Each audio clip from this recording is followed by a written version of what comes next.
الحمدللہ رب العالمین والصلاة والسلام علی سید الانبیاء والمرسلین۔ معزز سامعین، شعبان المعظم اسلامی سال کا 8واں مہینہ ہے۔ اس مہینہ سے نبی اکرم صلی اللہ تعالیٰ علیہ وآلہ وسلم بہت زیادہ محبت فرمایا کرتے تھے، اور رمضان المبارک کے بعد جس مہینے میں سب سے زیادہ آپ روزے رکھا کرتے تھے وہ یہی شعبان المعظم کا مہینہ ہے۔ مسند ابی یعلا کی روایت ہے، ام المومنین سیدہ طیبہ طاہرہ حضرت عائشہ صدیقہ رضی اللہ تعالی عنہ فرماتی ہیں کہ میں نے ایک دن اپنے محبوب کریم صلی اللہ علیہ وسلم کی بارگاہ میں عرض کیا کہ آقا، آپ شعبان المعظم سے اتنی محبت کیوں فرماتے ہیں؟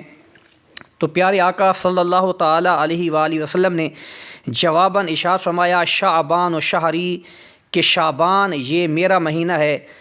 گویا اس مہینے کی نسبت محبوب کریم نے اپنی طرف فرمائی، اس لیے آپ نے فرمایا کہ میں اس مہینے سے محبت کرتا ہوں۔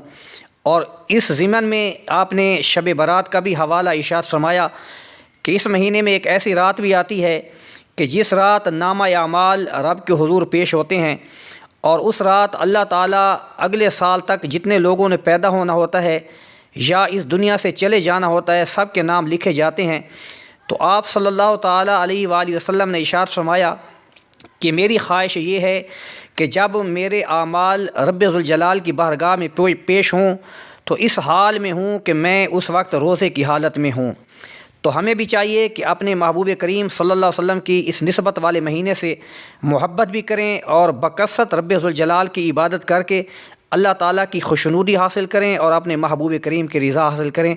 اللہ تعالیٰ ہمیں نیک اعمال کی توفیق عطا فرمائے، آمین۔